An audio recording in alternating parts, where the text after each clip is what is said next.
try to keep hope alive and the pennant hopes flickering with the Arizona Diamondbacks in town all weekend. Luke Jones will be on the scene at Camden Yards, even if there aren't a lot of people there, but they are giving some trinkets away this weekend, so go enjoy yourself. I will be in Jacksonville Beach. I don't know, I might even go up and see Fernandina or whatever, how the hell you pronounce it. This guy has done all the beaches in Jacksonville and was one of the best tackles I've ever seen, and certainly we had some battles, and we came up on the wrong end of a few of those back in the Brunel era. He calls all things Jaguars football. He also calls Thursday Night Football for Westwood One and travels around the country and was a mean, ornery man when he played left tackle for the Jacksonville Jaguars. We welcome Tony Baselli, one of our defending champions, back onto the program. What's going on in Jacksonville, man? They gave me a free day in Jacksonville on Saturday, Tony. I'm looking forward to getting down there and checking it all out. Well, listen, it's not the start that that the Jaguars wanted. I mean, so you know how it is in NFL City. When the team's not doing well, nothing's doing well during football season. So people are pretty frustrated and upset, especially with the expectations coming into this year around this team. And, boy, last week was just a debacle for them. It was really bad coming off a tough loss at the very end of the game against the Green Bay Packers. So this is a team that's and a fan base that is on the edge and needs a win desperately. You know what? I've been portraying it as such this week because I like Gus. You know, I've got to know Gus at the Senior Bowl and the Combine, and we have a bunch of mutual friends around the league. And, you know, a finer guy you're not going to find. Obviously, Shad Khan came in to Jacksonville. There were lots of questions about London and Europe and soccer leagues and all of that. The investment has all been made there. Tony, I've been coming down there since you were running around out there with McCrary, who, by the way, sends his love. I saw he was at our charity golf tournament for There Goes My Hero on Monday. Yeah, that's the only time. That's the only time he sent me any love. Trust me. You talk about battles. Let me just jump in real quick. Michael McCrary, when I played, was as good as any defensive end in the league, and that's including the Hall of Famers I played against. He is an underrated player. I know he's appreciated in Baltimore, but in the larger conversation of great defensive ends and guys who get after it, there was none, in my opinion, when I played like Michael McCrary. He played the game with a passion, and I loved playing. I hated and loved playing against him. I knew I was in for a heavyweight fight every time I played him. Yeah, and we got better during those years. You know what I mean? Like, you guys really I mean, 96, 97, 98, I mean, you had it going on, but then we poured it on at the end, you know? I mean, but the Brunel era and the Smith and McCarthy, I mean, you guys had some players down there, man.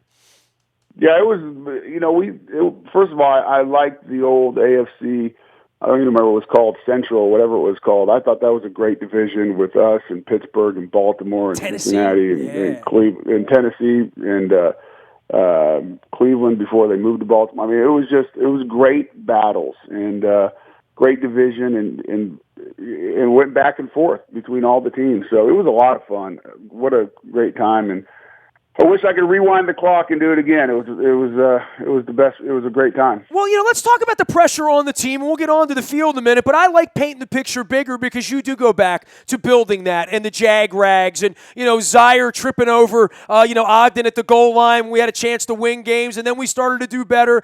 You know, this franchise here, we were always pissed about Jacksonville, Tony. You know that. That franchise you played for was the one we were supposed to get an expansion that I pined away for after I lost the Colts, and we were always pissed about, like, how did Jacksonville get a team and we got overlooked? Then we get our own team. You guys started crushing us and beating us. But the last 15 years, what we've solidified here, sold out, championships, all of that stuff. In Jacksonville, it's been a whole different story. As, you know, Jack Del Rio, our dear friend, also, you know, was a part of that, years ago. And all of the investment there in the stadium, the pools, I'm really looking forward to a different kind of Jaguar experience because my interpretation of this from talking to so many people from seeing the stands is, you know, the people have started to really show up.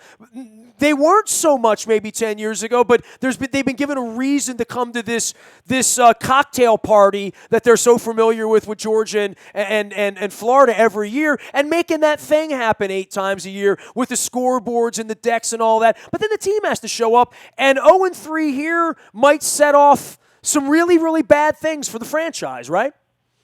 Yeah, listen, ever since Shad Khan bought the team from Wayne Weaver, who was a great owner, but when he sold it and Shad came in, there's been a great investment in the franchise and in the city. And the fan base gets a bad rap as a small market because there were some years that it was pretty lean as far as people in the stands. But this team hasn't won for a while, and I think if you go around the country, most fan bases will get tired of losing seasons every year, and that's why the frustration's so high this year, because they feel like it's a better team, and it is a better team, and they just have not performed. They played well for week one, but last week it was just one of those games that got away from them. And I think the thought is, in the fan base is, oh gosh, here we go again. And that's why this game's so big. It's big for Gus. It's big for the team. It's big for the fans. Because 0-3 would be bad because they go to London next week to play the Colts. And you don't want to go into that game without a win. So I think it's good. You're going to get the best of this Jaguar team Sunday. I think it's a very focused group. I think they understand that what they did last week was unacceptable. Blake Bortles talked about it. He took a lot of the blame on himself about the performance he had. And I really expect the team to play well this week. He is Tony Baselli, a very, very outstanding lineman for many, many years in the National Football League. He now calls Jaguars games as well as Thursday Night Football for Westwood One. I would be flippant and say, can you suit up this week? Because certainly the left side of the line, when you lose your left tackle, better than anybody, that has to be the heart and soul of this whole thing, right? For Bortles, for the running game, for Ivory once he gets back, certainly for the wideouts, is the O-line needs stability. The O-line needs to have the best guys out there every week, and certainly with Beachum, that's probably not going to be the case here this week. Yeah, unless something really changes. I mean, with the head injury he suffered, I'd be absolutely shocked if he's able to play. And he's their best pass blocker, and the pass protection has been good the first couple of weeks. Where they haven't got it going is in the run game, and without Ivory, that has hurt. But I put a lot of it up front on the guys. So it'll be interesting to see what the Jags do. They have some options. Obviously, they can kick Luke Jokel out there from left guard back out to left tackle where he played last year. But then you're going to get a young guy playing left guard. And so it'll be interesting. And I'll tell you one thing. I am thankful. Terrell Suggs is a great player, one of the best pass rushers of his era.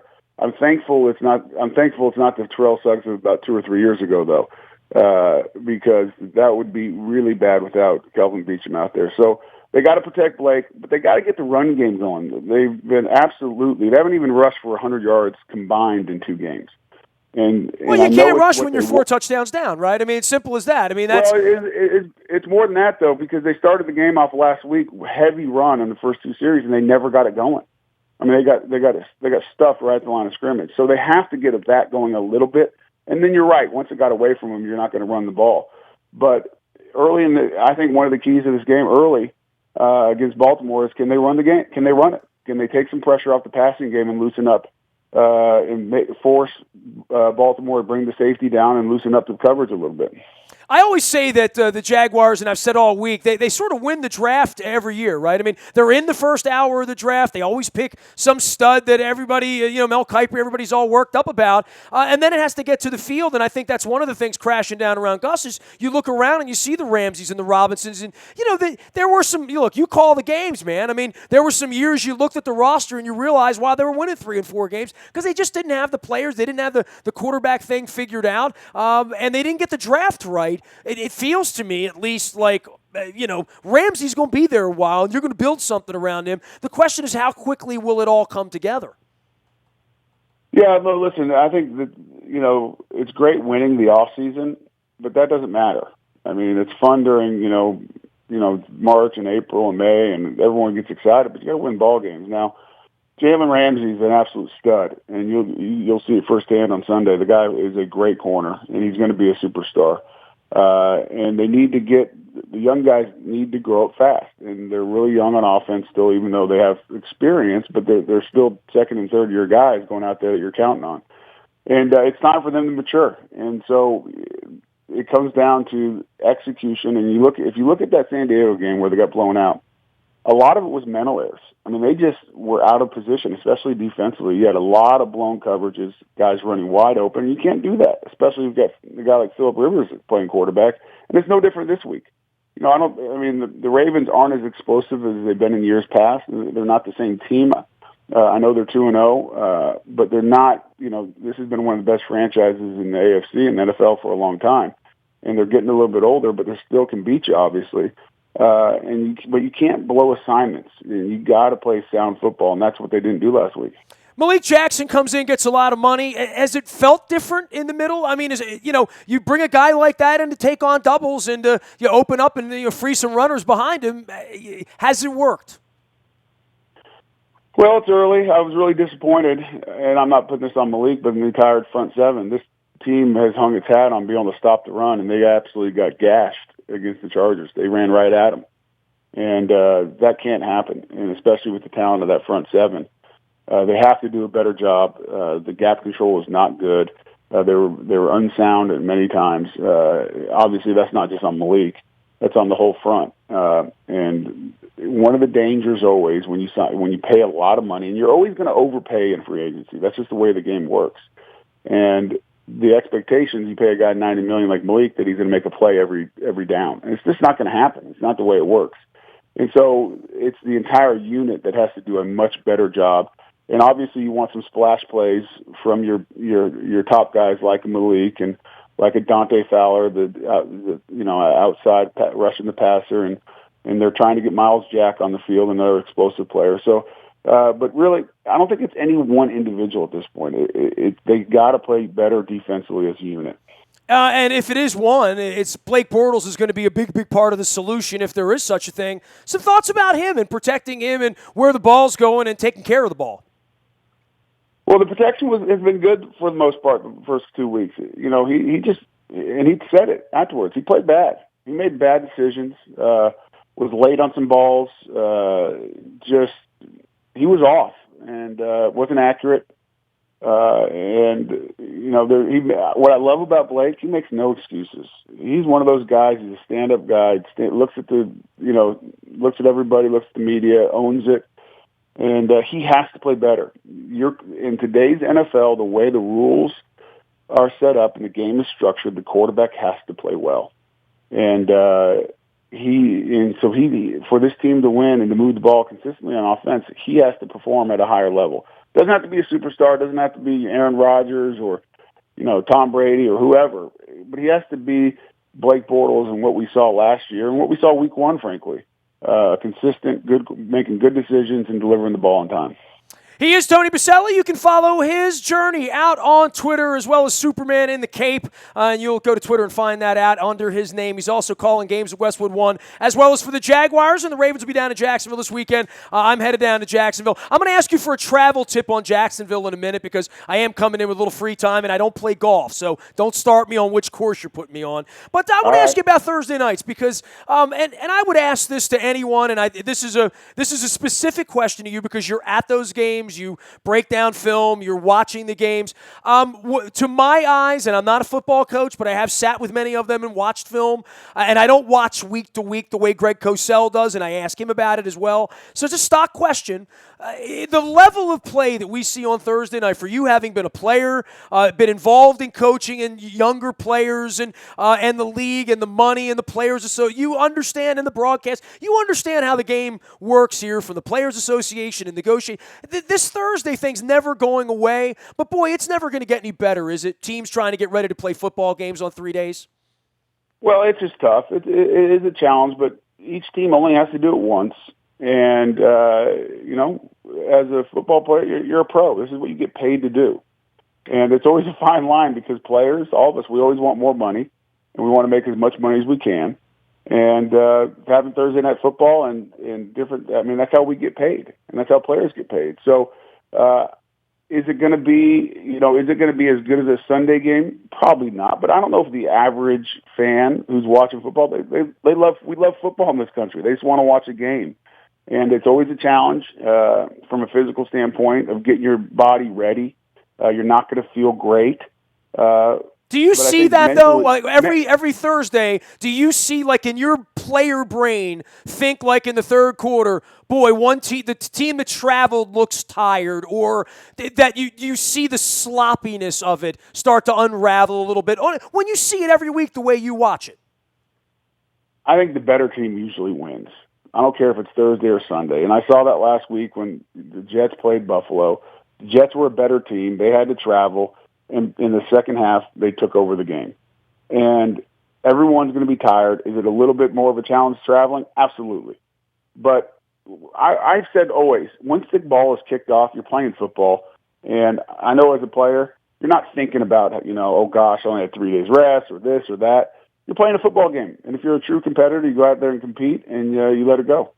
Well, you'll be letting it go every Thursday night, 10 Thursday nights. He's doing the Westwood One call and also doing the Jags radio all year long. All right, man, last thing. I'm coming to Jacksonville Saturday. Where are you sending me? I'm trying to get travel tips from all my pals down there.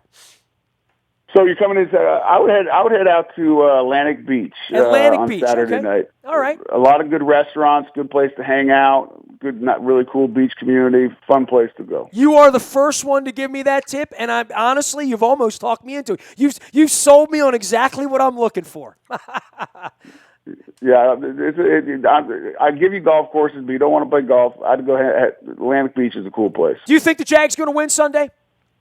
I do. I really do. I think they're both. It's a very evenly matched game, but I think there's a desperation, and I think there's going to be a lot of energy from that team, the Jaguars, and I think they do find a way to win. Hey, man, it's great. It was great watching you do your work on the field, and also I run into you from time to time. You're always a great guy to us. We appreciate it, Tony. Thanks for coming on, man.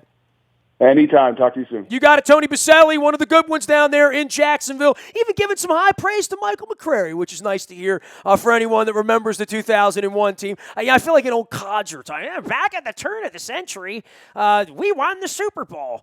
Tony Baselli can be followed out on Twitter. You can find me in the Bio Toyota Audio Vault 24 hours a day from anywhere in the world on your mobile device by downloading the TuneIn Radio app. We come in crystal clear from anywhere in the world. Our morning newspaper ships to your email inbox at 7 a.m. It's all brought to you by Planet Fitness and PlanetFitness.com. And last but not least, breaking news happens first on the WNST text service. That is brought to you by our friends at Coons Ford of Security Boulevard. And Dennis is here on Thursday. He drives you home from 3 until 5 and gets you ready for Thursday night football that Tony calls most weeks as well. And we got Oriole baseball all weekend. Luke's going to be down at the yard following all things Diamondbacks and Orioles, and hopefully we go in a different direction than the Boston series certainly let us in. I'll be in Jacksonville all weekend. We will be at Greenmount Station with Alex Lewis, new offensive guard, as well as Ryan Jensen. Love when I get along so well with the offensive linemen. It really goes back to Mike Flynn and John Ogden and Eddie Mulatalo, I think. Speaking of that.